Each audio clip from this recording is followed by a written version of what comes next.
Y llegamos en esta mañana a uno de los pasajes más hermosos, más sublimes, más estremecedores del Evangelio de Marcos. Recuerden ustedes que el Evangelio de Marcos es un evangelio de acción. Es decir, los hechos de la vida de Jesús suceden rápidamente. Los hechos en la vida de Jesús suceden rápidamente.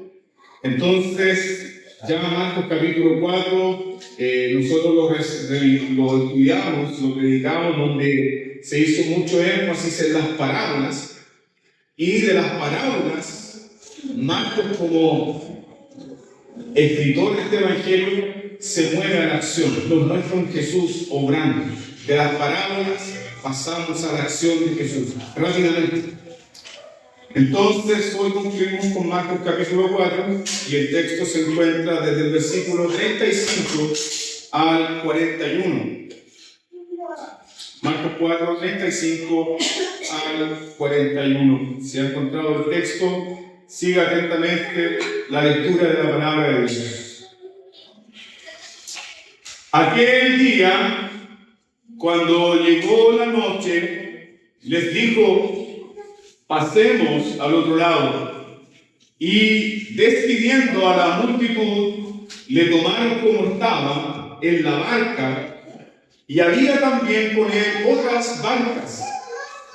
Pero se levantó una gran tempestad de viento y echaba las olas en la barca de tal manera que ya se anegaba.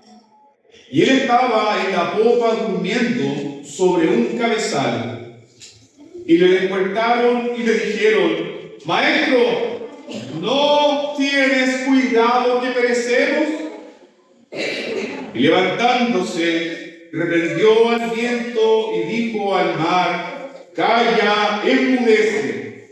Y cesó el viento y se hizo grande bonanza. Y les dijo: ¿por qué estáis así amedrentados?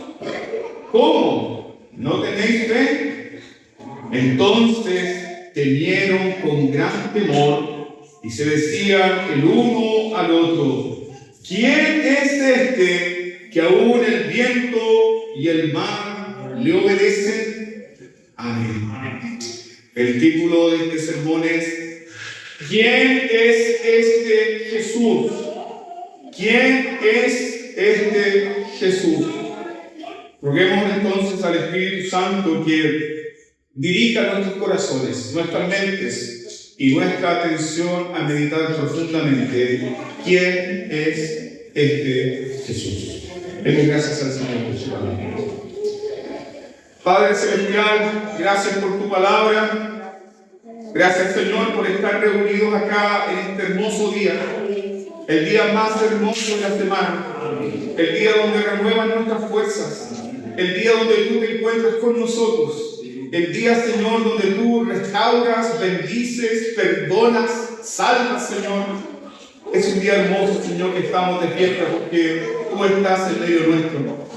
Te pedimos entonces, Señor, que eleve nuestros corazones, que eleve nuestras mentes por medio de tu Santo Espíritu a las glorias eternas de tu Hijo Jesucristo, quien es nuestro Señor y nuestro Salvador. Permítenos, Señor, ahora deleitarnos y meditar en tu palabra detenidamente. Comer, Señor, comer de tu palabra, alimentarnos de ella, tener más de tu amado Hijo Jesús en nuestras vidas. Tu bendición sea también, Señor, sobre nosotros, para que seamos una tierra fértil y tu palabra dé fruto abundante en nuestras vidas. En el nombre de Jesús oramos. Amén. ¿Quién es este Jesús? ¿Quién es este Jesús? Esa pregunta indica el motivo teológico más profundo del Evangelio de Marcos. Recuerde usted que los cuatro evangelistas, Mateo, Marcos, Lucas y Juan, escriben sus evangelios con un propósito definido. Con un propósito definido se escribe cada evangelio. Y el Evangelio de Marcos gira en torno a una preocupación central. La preocupación central del Evangelio de Marcos es revelar la identidad de Jesús. La preocupación central del Evangelio de Marcos es que el lector del Evangelio de Marcos comprenda al leer capítulo tras capítulo quién es Jesús. Y al comienzo del Evangelio de Marcos, Marcos dice que Jesús es el Hijo de Dios. Es decir, ya en los primeros versículos de este Evangelio, Marcos revela su propósito. Jesús es el Hijo de Dios. Pero, a través de que avanza cada capítulo, cada historia, Marcos desea que el lector llegue a esa conclusión. ¿Quién es este Jesús? ¿Quién es este Jesús? Y ahí se muestra la preocupación de Marcos por revelar la identidad de Jesús. Por ejemplo, en Marcos capítulo 1, versículo 27, Marcos 1, 27. ¿Recuerdan el milagro que hace Jesús en la sinagoga? Jesús expulsa a un demonio. Jesús libera a un endemoniado. Y las personas, cuando presencian esa expulsión del demonio, las personas se preguntan, ¿qué es esto? ¿Qué es esto? Otros preguntaron, ¿qué es esta doctrina? Luego, en Marcos capítulo 2, versículo 7, cuando Jesús da sus muchas enseñanzas, los escribas y los fariseos que escuchaban a Jesús, ellos dicen, ¿quién es este? ¿Quién es este? ¿De dónde sacó este tales cosas? ¿Cómo enseña este tales cosas? Y ahora, en Marcos capítulo 4, al terminar, luego del gran milagro, los discípulos muertos de miedo se miran unos a otros y se preguntan, ¿quién es este? ¿Quién es este? Que aún el viento y el mar le obedecen. Entonces, la historia de este milagro tiene por motivo principal llevarnos a la fe en Jesús. El motivo principal de esta historia no es enseñarnos cómo nosotros nos podemos autosalvar en las tormentas de la vida. Eso sería coaching evangélico. Y aquí no hacemos eso. El propósito de esta historia no es decirnos, mira, resucita el gran campeón que hay en ti, pone tus ojos en Jesús y tú vas a poder sortear las tormentas de la vida. No. El propósito de esta historia es mostrarnos el poder de Jesús. El propósito de esta historia es mostrarnos el poder de Jesús para que nuestra fe como creyentes aumente, pero también dar fe a aquellos que tienen una fe débil y también dar razones de fe a aquellos que dudan de Jesús. Entonces, que cuando lean esta historia y mediten en esta historia, comprendan y se regocijen en quién es Jesús. ¿Quién es Jesús entonces? Jesús es el Señor de la gloria que tiene dominio sobre todas las cosas. Él es Jesús. ¿Cómo comienza esta historia? El texto dice que aquel día, versículo 35, aquel día fue agotador para Jesús. ¿Por qué fue un día agotador para Jesús? ¿Qué había estado haciendo Jesús? Jesús había estado enseñando en una casa. Luego Jesús enseñó y debatió contra los escribas y fariseos que venían tras él con preguntas tras preguntas y preguntas insidiosas. ¿Qué más hizo Jesús? Jesús enseñó a las multitudes por parábolas. ¿Qué más hizo Jesús? Explicó a los de lento entendimiento, ya sabemos quiénes son, los de lento entendimiento que son sus discípulos, le explicó el sentido de las parábolas, es decir, fue un día muy agotador. Hermanos, está comprobado que aquellos que trabajan en la enseñanza y en la predicación, el acto de predicar es tremendamente agotador. Tremendamente agotador. Y ahora piense usted en que Jesús estuvo predicando y enseñando desde el amanecer hasta la puesta del sol.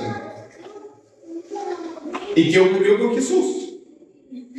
El texto dice que ya Jesús se sentía cansado y le dice a sus discípulos, pasemos al otro lado, vamos al otro lado del mar de Galilea. Y el texto dice que Jesús estaba tan cansado, que le tomaron como estaba. Es decir, Jesús se quedó dormido. Jesús se quedó literalmente tendido donde había estado predicando todo el día.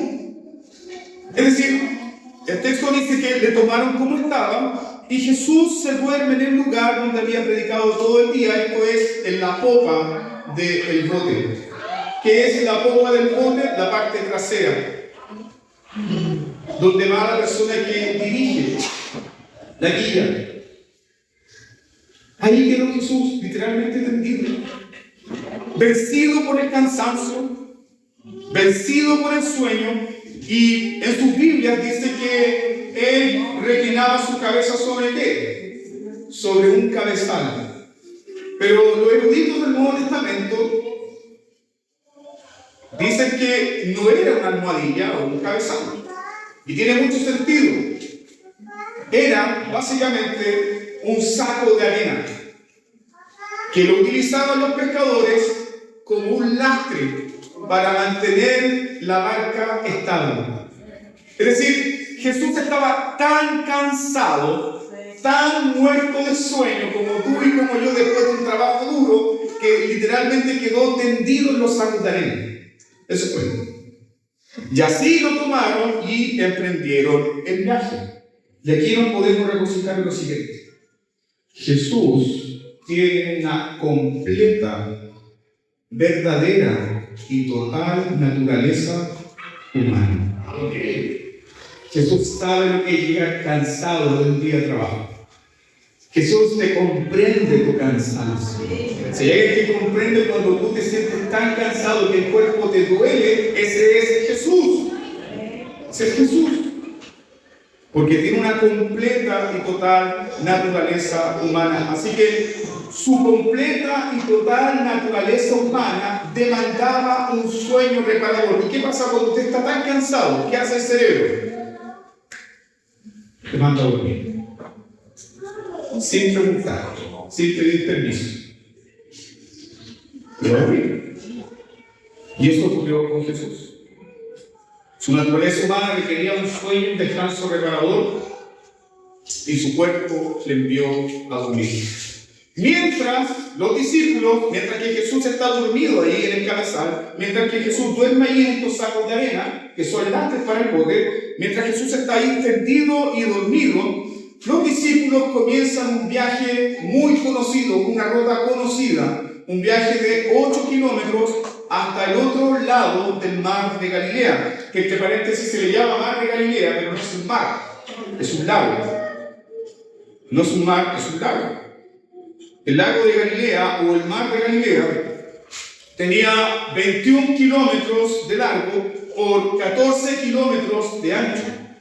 No estamos hablando de un gran lago, es un lago de la media.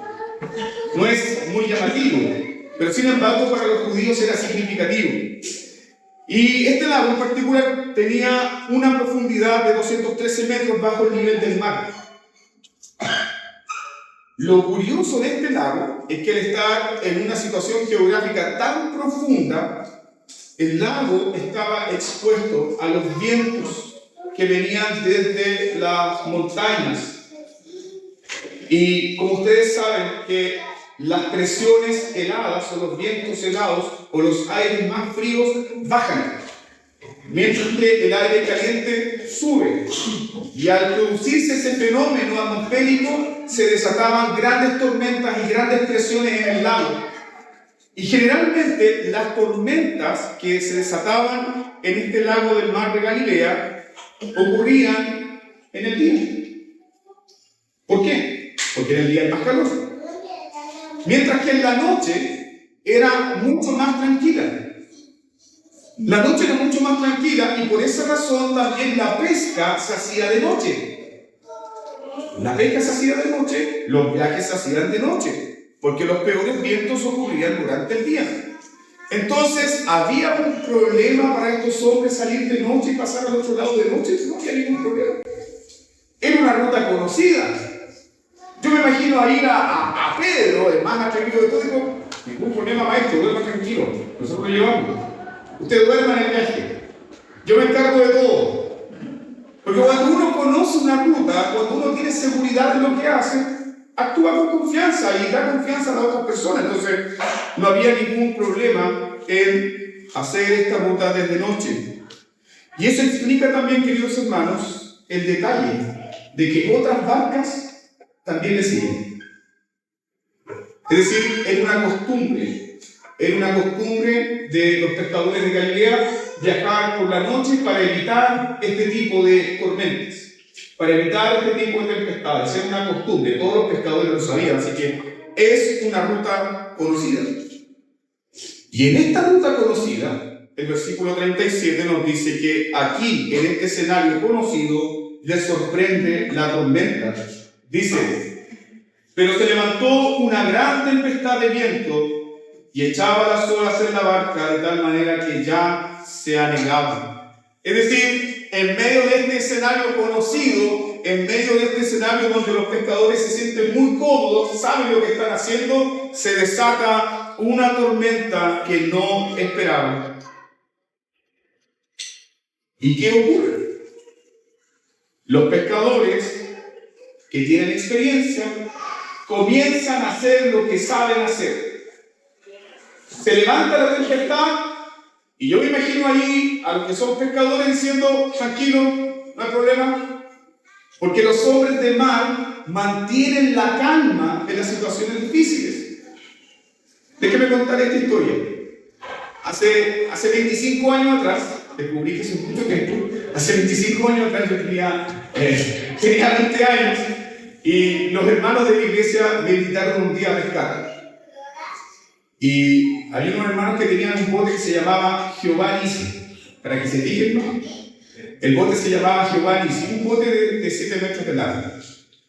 Y ellos me invitaron a pescar a mar adentro, 20 kilómetros mar adentro, en la costa de Chile, algo que se conoce como la pesca con espinel. Estábamos pescando con espinel, estábamos pescando sierra. ¿Has comido sierra alguna vez? Sí, sierra.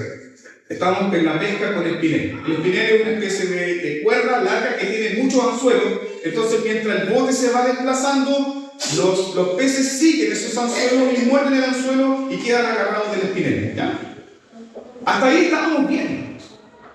Porque la persona que dirigía el bote era un hermano con experiencia y yo estaba muy confiado. Pero de pronto algo sucedió. La hélice del motor fuera de borda dejó de funcionar. Y ese ruido para mí fue terrible porque sonó 20 kilómetros más adentro. Miraba por la vía del bote y era solamente una masa de agua negra profunda. Y de pronto el bote comenzó a desestabilizarse, las olas comenzaron a hacerse más grandes de un momento a otro.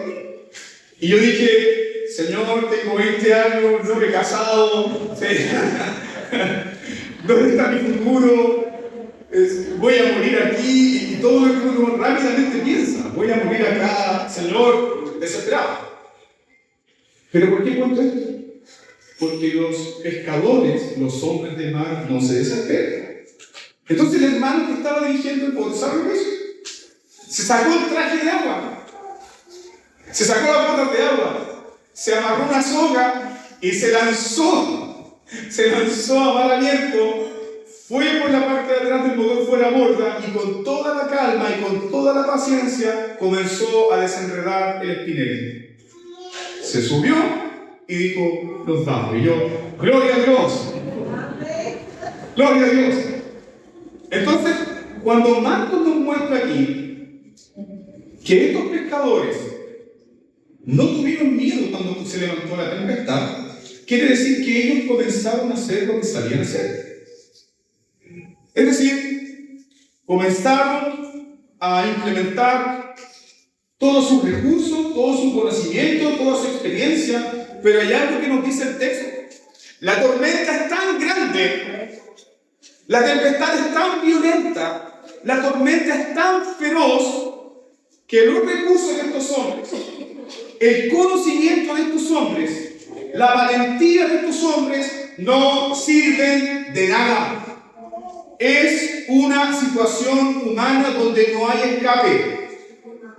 Es una situación humana donde necesitas que otro te salve, porque no puedes hacer nada, absolutamente nada. Ni tu conocimiento, ni tu experiencia, ni tu sabiduría, ni tu fuerza física, ni tu inteligencia, no te sirven de nada. ¿Han estado en algún momento así? Muchas veces pasamos por la aflicción, muchas veces pasamos pruebas duras, sufrimientos duros, donde nuestras fuerzas realmente no significan nada. ¿Y qué nos queda? Solo mirar al cielo y decir: sálvame, Señor, que perezo. Sálvame. Estos hombres se encontraron con esta gran tormenta que los deja completamente inválidos. Y aquí yo me pregunto esto: los discípulos no saben por qué sucede esto, pero nosotros sí. Nosotros sí sabemos por qué sucede esto.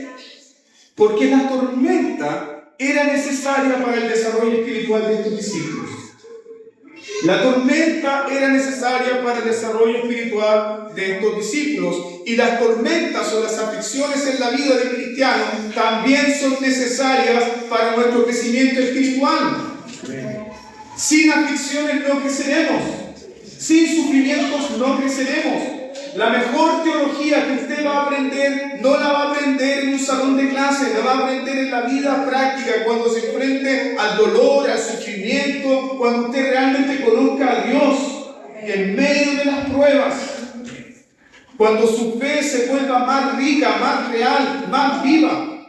Pero para eso debemos pasar todos, absolutamente todos, por la única escuela. La escuela de la aflicción. La escuela del sufrimiento.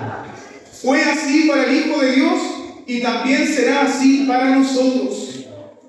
Entonces, estos discípulos están pasando por esta situación, por esta tormenta, y que tiene un solo fin: hacer crecer su vida espiritual, fortalecer su vida espiritual. Ahora, ¿qué aprendemos de las tormentas? ¿Qué nos enseñan las tormentas, las tempestades de la vida? Una cosa muy sencilla. Nos enseñan que somos mucho más débiles y más vulnerables de lo que nosotros creemos. Eso nos enseña. Y acto seguido nos enseñan que cuando nosotros perdemos el control de la situación, el control de nuestras vidas, el control de nuestra agenda, el control de nuestros hijos, el control de nuestro trabajo, Dios siempre está en control. Dios siempre está en control. Pero ¿qué pasa con nosotros? Somos como esos marineros pensando: le está echando agua al bote, Pedro, saca el agua, saca el agua. Mientras que él estaba ahí en el bote. Cristo Jesús. No sé si notan esto, pero es muy paradójico. Cristo Jesús tenía más confianza en los pescadores marineros que los pescadores marineros en Jesús. Porque Cristo Jesús, ¿cómo está? Él duerme, tranquilamente. Pero ellos, si conocieran realmente quién duerme en el bote, también tendrían paz y calma en la tormenta. Hay grandes lecciones espirituales acá. Sentir miedo, sentir temor en la aflicción, en el sufrimiento no es pecado. No es pecado. ¿Qué es pecado? Dejarnos vencer por el miedo, el sufrimiento, la aflicción y no acudir a Dios. No confiar en Cristo, no confiar en sus promesas, no confiar en su persona. La incredulidad es pecado. Entonces, cuando te golpea la vida, cuando te golpean los sufrimientos, cuando te golpea la aflicción, cuando tú mismo te sientes como una botella flotando en un océano inmenso, ¿qué debes hacer? Vuelve tus ojos a Jesús. Deja de mirarte a ti mismo. Deja de mirar tus propias fuerzas, tu propia inteligencia y confía en Jesús. Entonces, acá ocurre lo siguiente. La tormenta comienza a hundir el bote y Jesús, ¿qué hace? Duerme plácidamente. La tormenta comienza a llenar de agua el bote y Jesús sigue durmiendo plácidamente. Es irritante, ¿no? Arthur Sproul tiene un comentario de este pasaje y él dice lo siguiente. Él dice que la actitud de Jesús es como esas personas que están en el avión y cuando los aviones comienzan a tener turbulencia, esas personas están durmiendo y tú estás apretándote el cinturón de seguridad. Es irritante, dice. Bueno, los discípulos estaban aquí porque Jesús dormía. ¿Pero por qué duerme Jesús? ¿Jesús duerme el sueño del indiferente? ¿Jesús duerme el sueño del negligente? Jesús duerme el sueño de Jonás. Recuerden que Jonás también se enfrenta a una tormenta. ¿Y qué hacen los marineros en la tormenta? Despierta, dormilón, y clama a tu Dios. Jonás estaba durmiendo el sueño del negligente. Recuerden que Jonás estaba escapando de la voluntad de Dios. Jonás dormía el sueño del indiferente, pero Jesús no duerme ese sueño. Entonces, ¿qué sueño duerme Jesús? Jesús duerme el sueño del hombre y de la mujer que descansa en Dios. Hay dos salmos que están unidos. Se conocen como el Salmo matutino y el Salmo vespertino. Un salmo es para la mañana y otro salmo es para la noche, y es el Salmo 3 y el Salmo 4. Y mira por favor lo que dice el Salmo 3, verso 5, y Salmo 4, versículo 8. Salmo 3, 5 dice: yo me acosté y dormí, y desperté porque Jehová me sustentaba. Este es el sueño del hombre y la mujer que confía en Dios. Yo me acosté y dormí y desperté porque Jehová me sustentaba. Y el Salmo vespertino, el Salmo 4, versículo 8, dice: en paz me acostaré y asimismo dormiré, porque solo tú, Señor, me haces vivir confiado. ¿Qué sueño estaba durmiendo Jesús? El sueño de aquel que descansa en Dios. Ahora, hermano mío, ¿te has preguntado tantas veces por qué te cuesta conciliar el sueño? Es cierto, hay factores biológicos, por cierto, pero cuando el corazón está lleno de ansiedad, lleno de afanes, nos cuesta conciliar eso. Porque siempre nos vamos con algo pendiente a la cama, siempre nos vamos con algo pendiente en la almohada. Pero cuando tu vida está confiando en Dios y está descansando en Él y sabes que Él tiene el control absoluto de tu vida, de tus hijos, de todo, realmente experimentas ¿qué? El descanso. Amén. El sueño reparador. Jesús duerme este sueño. Mientras que Pedro, Andrés, Juan y Jacobo, recuerden que estos amigos todos eran pescadores, eso tenían en común, todos eran pescadores. El resto no tiene idea de pesca. Mateo es un recolector de impuestos, no tiene idea de pesca, no tiene idea de mar, no tiene idea de bote, pero ahí los muchos, los hombres experimentados son Pedro, Andrés, Juan y Jacobo. Y ellos intentaron hacer lo que sabían hacer como pescadores. Ellos intentaron hacer lo que sus padres le enseñaron a hacer para no ser tragados por las aves. Para no ser tragados por las aves. Pero algo ocurrió. El temor los aplastó. El temor los aplastó. Intentaron sacar el agua del bote, intentaron recordar lo que le habían dicho sus padres. Mira, cuando se encuentren en tormentas tienen que hacer esto, tal vez achicar, tal vez poner más nudos, tal vez poner más sacos con arena para que el bote no se estabilice. Intentaron hacerlo todo, pero el temor los devastó. El temor los devastó. Y la pregunta es, ¿por qué están tan aterrados estos hombres? Recuerda lo que dice la Biblia. La paga del pecado es muerte.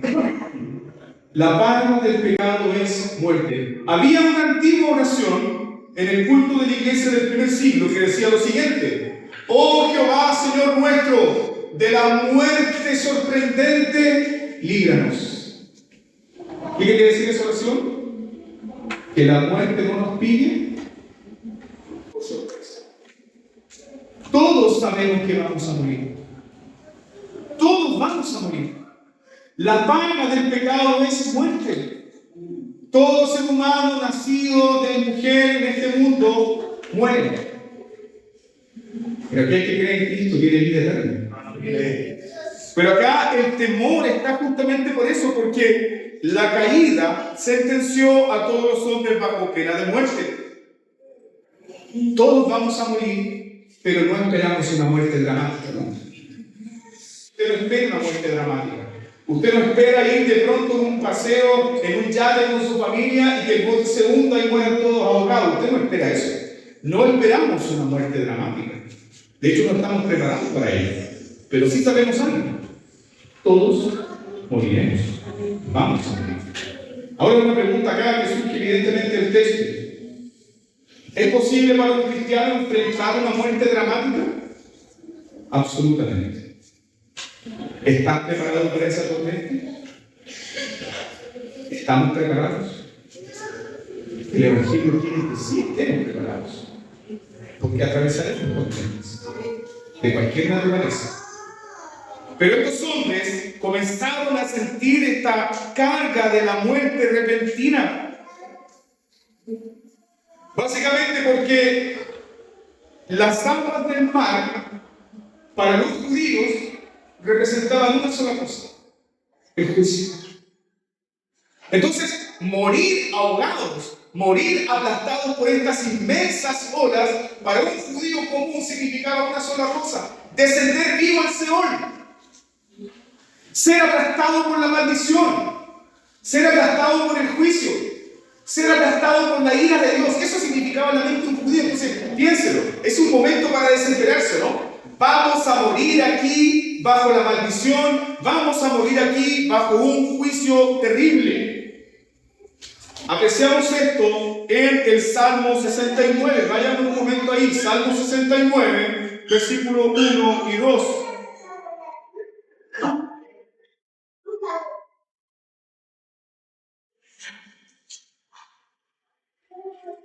Salmo 69, verso 1 y 2 dice: sálvame, oh Dios, porque las aguas han entrado hasta el alma. Estoy hundido en cielo profundo, donde no puedo hacer pie. He venido a abismos de aguas, y la corriente me ha anegado. Esa es la expresión para un judío común: morir en medio de las aguas. Una expresión de descender vivo al Seol. Una expresión de recibir en carne propia instantáneamente el juicio de Dios. Y eso entonces explica el grito desesperado de los discípulos: ¿no tienes cuidado que perecemos? ¿No te importa que vamos a ser tragados por las aguas del juicio, maestro? Me dijiste que subiera contigo este botecito y que pasaríamos al otro lado, y mira lo que sucede. Me dijiste que te siguiera y te estoy siguiendo y mira lo que ocurre. ¿Cuántas veces nos sentimos así? Me dijiste que te sirviera y de pronto una tormenta se levanta contra mí. Me dijiste que caminara contigo y no esperaba esto. Hermano mío, vamos a esperar tormentas. Eso es lo más natural en la vida cristiana. Y estos discípulos gritan de una manera desesperada. Pero la angustia aumentó. No solamente por la tormenta, sino que también la angustia aumentó al ver que Jesús seguía dormido. ¿No te ocurrió eso? Estás pasando una aflicción, estás pasando un momento difícil, clamas al Señor y el cielo parece de bronce. No hay respuesta. Pasan los días, deseas escuchar algo, deseas que el Señor te consuele, pero no sucede nada. Calma. Dios todavía está en control. Él todavía tiene control. Los discípulos comenzaron a desesperarse. Y el texto dice que algo hicieron. Dentro de todas las cosas que hicieron mal, algo hicieron bien. ¿Qué hicieron? Maestro, no tiene cuidado que perecemos. El texto dice entonces que despertaron a Jesús. No sabemos cómo lo despertaron. No sabemos si le dieron un remesón. No sabemos si comenzaron a empujar y decirle, maestro, maestro, despierta. No sabemos eso, pero sí sabemos algo. Sabemos que la voz de los discípulos hizo algo que la tormenta y el viento no hicieron. La voz de los discípulos despertó al maestro. Eso quiere decir una sola cosa para nosotros como cristianos: que el oído del Señor está atento a la voz de los justos. Claman estos a Jehová y Jehová les oye. Claman estos a Jehová y Jehová les oye.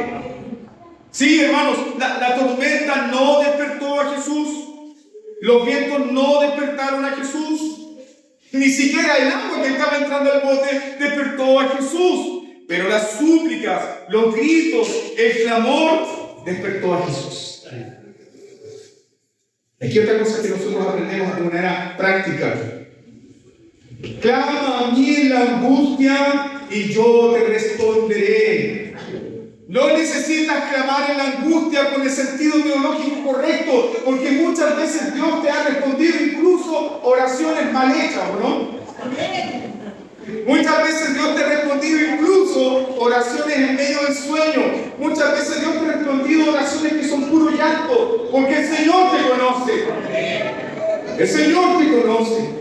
Y Él tiene cuidado de ti. Como tenía también cuidado de estos discípulos. Maestro, ¿no tienes cuidado de nosotros? El acto instantáneo de levantarse Jesús y reprender al viento y el mar enseña que sí, Jesús tiene cuidado profundo por el que Él confía. Otra de las cosas maravillosas que suceden acá es la condescendencia de Jesús y la humildad de Jesús. ¿Cuántos de nosotros hemos sido despertados en circunstancias difíciles y usted se despierta a buenas y primeras de buen genio? Sea honesto. Mas ¿cómo se despierta Jesús? Manso y humilde. Él no les dijo a sus discípulos, ¿me despertaron? ¿O cómo no tienen fe? Lo primero que salió de su boca es, calla, enmudece, deja de molestar a mis hijitos.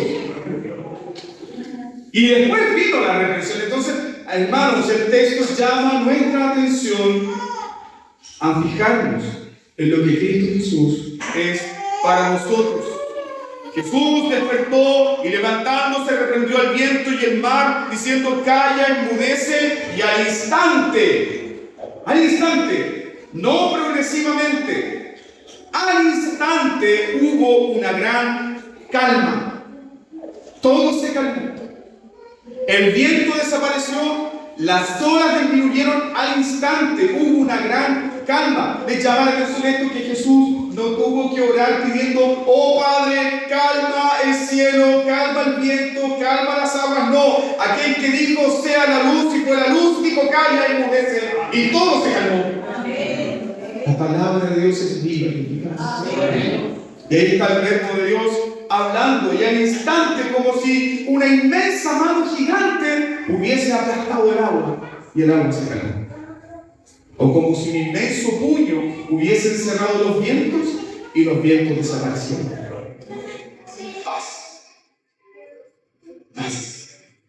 una gran paz, una gran calma. Pero de esa gran calma sucedió algo terrible. Luego de esa gran calma, mira por favor los versos 40 y 41. Luego de esa gran calma, versos 40 y 41 dice: y les dijo, ¿por qué estáis así amedrentados? ¿Cómo no tenéis fe? ¿Cuál es la reacción de los discípulos? Entonces temieron con gran temor.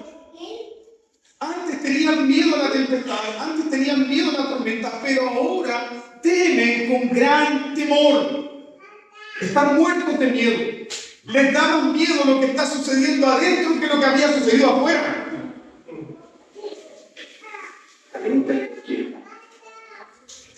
¿Por qué está sucediendo esto? Sin embargo, también aquí hay una aplicación que no debemos pasar por alto, y es el hecho de que Jesús le dice: ¿por qué están así amedrentados? ¿Por qué están así muertos de miedo? ¿Cómo no tienen fe? La fe viene por el oír y oír la palabra de Dios. La fe se alimenta y se sustenta en la palabra de Dios. ¿Y qué les había dicho Jesús antes de subirse a la barca? ¿Qué les dijo Jesús?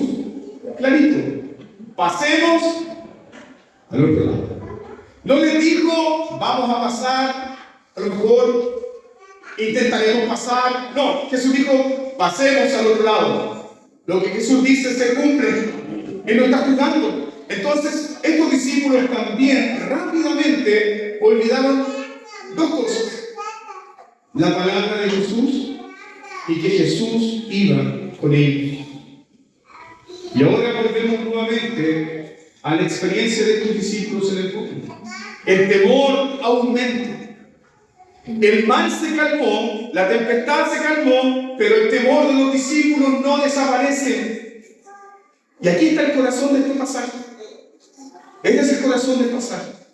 Porque Marcos da esta historia para que tú y yo miremos con atención quién es Jesús. Aquí está el corazón del texto. El temor de estos hombres surge entonces de estar expuestos a algo que no pueden comprender.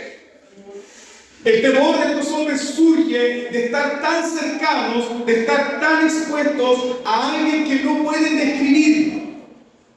Porque una cosa es hacer milagros, una cosa es expulsar demonios, una cosa es sanar un leproso.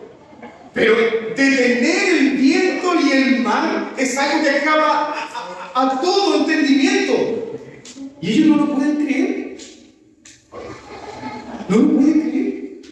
No saben cómo explicarlo. Los discípulos han visto todos los milagros de Jesús. Pero dominar la fuerza de la naturaleza va más allá de que ver a Jesús como un hombre que confía en Dios. O va más allá de entender que Jesús es un simple profeta. ¿Quién es aquel que puede entonces dominar las fuerzas de la naturaleza? ¿Quién es? ¿Quién es aquel que puede dominar las fuerzas de la naturaleza? Eso es donde nos deja pensando Marcos. ¿Quién es este que aún el viento y el mar lo obedecen? Se preguntaron los discípulos. No se preguntaron cómo Jesús lo hizo. Maestro, dinos, ¿cómo detuviste el viento y el mar? Esa no es la pregunta. La pregunta es, ¿quién es este? No cómo lo hizo. ¿Quién es este que aún el viento y el mar le obedecen? ¿Quién es este? Dios en el bautismo dijo de Jesús: este es mi Hijo amado. ¿Quién es este? Los demonios dijeron en la sinagoga: tú eres el Santo de Dios. ¿Quién es este? El centurión en la cruz dijo: verdaderamente este era el Hijo de Dios. El Hijo de Dios. Allí está, hermanos míos, el Santo de Israel en medio de su pueblo. Lo que Isaías había anunciado en sus profecías: regocíjate y canta, porque grande es en medio de ti el Santo de Israel. Dios mismo vendrá, Dios mismo habitará con ustedes. Cuando pasen por las aguas, estas no te anegarán. Cuando pasen por el fuego, este no te quemará, porque Dios mismo estará con ustedes. ¿Quién es este? Cristo, el Hijo eterno de Dios. Cristo, el Hijo eterno de Dios, que tomó completa y verdadera naturaleza humana. Yo quiero detenerme en esta enseñanza muy importante. Jesús no se hizo una persona. La persona existía desde toda la eternidad. Él es la segunda persona de la Trinidad. Él es el Verbo eterno. Entonces, ¿qué hizo Jesús? Para redimirnos, para salvarnos, para realmente perdonar nuestros pecados, Él tuvo que participar de carne y de sangre. Él tuvo que tomar una completa naturaleza humana. Y cuando Él se encarnó, ¿qué ocurrió con su naturaleza divina? ¿Desapareció? ¿La dejó de lado? ¿Rebajó algunos atributos? No, queridos hermanos. No. La naturaleza divina del eterno Hijo de Dios es inmutable. Jesús, al encarnarse, no renuncia a su deidad, no renuncia tampoco a su divinidad. Jesús, al encarnarse, ¿qué hizo? Él le puso un velo a su gloria. Pero aquí en este capítulo, ¿qué vemos? ¿Cómo el velo se corre? Un poquito. El velo se corre un poquito y el viento y el mar tiemblan. Bendito sea Dios. Ahí estaba el Hijo de Dios, el Hijo eterno de Dios. Nunca dejó de ser Dios. Y medita conmigo en lo siguiente. Sin dejar de ser Dios, se cansa, se fatiga y necesita dormir. Sin dejar de ser Dios. Pero siendo Dios, perdona los pecados. Siendo Dios, sana a los enfermos. Siendo Dios, expulsa a los demonios. Siendo Dios, multiplica los panes y los peces. Siendo Dios, domina los vientos y el mar. Siendo Dios, resucita a los muertos. ¡Qué gloria más grande hay en nuestro Señor Jesucristo! Siendo hombre, necesita dormir y descansar. Siendo Dios, domina los vientos y el mar. Siendo hombre, te conoce todas tus debilidades. Siendo Dios, te salva, te perdona y te consuela. ¡Qué grande es tu Maestro, Señor y Salvador, Jesús! ¿Quién es este Jesús? ¿Quién es este Jesús? El libro de los Salmos tiene descripciones específicas que solamente se pueden aplicar a Jesucristo, porque los salmos hablan de Él. ¿Quién es este Jesús? Salmo 65, verso 7. El que sosiega el estruendo de los mares, el estruendo de sus ondas. ¿Quién es este Jesús? Salmo 89, versículo 9. ¿Quién como tú, poderoso eres, Jehová, y tu fidelidad te rodea? Tú tienes dominio sobre la braveza del mar. Cuando se levantan sus ondas, tú las sosiegas. ¿Quién es este Jesús? Salmo 107, versículo 28 y 29. Escuche bien, por favor. Entonces claman a Jehová en su angustia y los libra de sus aflicciones. Cambia la tempestad en sosiego y se apaciguan sus ondas. Luego se alegran porque se apaciguaron. Escuche bien. Y así los guía al puerto que deseaban. ¿De quién hablan los salmos? Cristo Jesús, que tiene dominio sobre toda la creación. Cristo Jesús, que tomó naturaleza humana para redimirnos.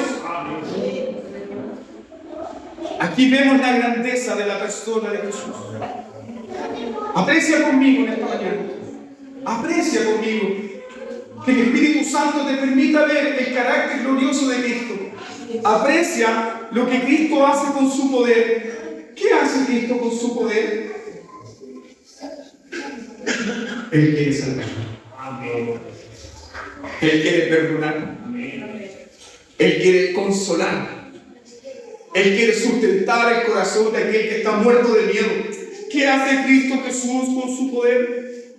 El mismo poder que creó el mundo, el mismo poder que calmó la tormenta, nunca fue utilizado para su beneficio propio, porque Él tomó una condición de siervo. Tiene poder para calmar el viento y el mar, pero no usa ese poder para multiplicar las piedras en pan. Tiene poder para calmar el viento y el mar, pero no usó ese poder para invocar una nube que lo llevara al otro lado del mar de Galilea. Él pudo hacerlo, hermanos. Él podía hacerlo.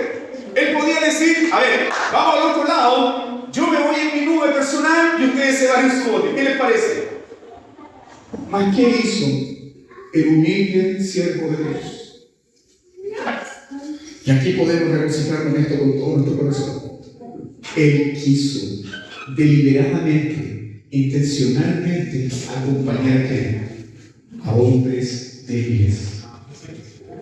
Ese Cristo te acompaña en tus debilidades, en tus flaquezas, en tus cansancios, cuando estás atravesando el mar tempestuoso de la vida. Él está ahí en medio de la barca. No temas. Siendo el Rey de la gloria, pudo haber atravesado el mar de Galilea, siquiera montado en alas de 1000 ángeles, pero quiso ir en un humilde bote con sus discípulos. Cuando Él fue asaltado por todos los poderes del infierno, ¿qué hizo Jesús? No invocó una legión de ángeles para salvarse. Cuando Jesús contempló la copa y vio el costo de la redención, Él no tomó un camino alternativo. Él tomó verdaderamente su cuerpo, su carne, su sangre y lo derramó para el perdón de tus pecados. Él salvó a su iglesia a costa de su propia sangre. Contemplen a Jesús y regocíjense en Él. Jesús le dijo a sus discípulos, vamos al otro lado. Pasaremos al otro lado, vamos al otro lado. El destino nunca fue naufragar.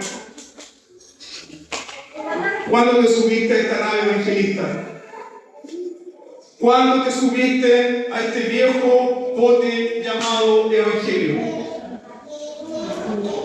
Déjame decirte que este bote llamado Evangelio no va a solo. Llegará al puerto del príncipe de paz. Porque aquel que le dijo a sus discípulos, pasemos al otro lado, es aquel que va con su pueblo, es aquel que está contigo. No desde lejos, sino contigo, en medio de ti.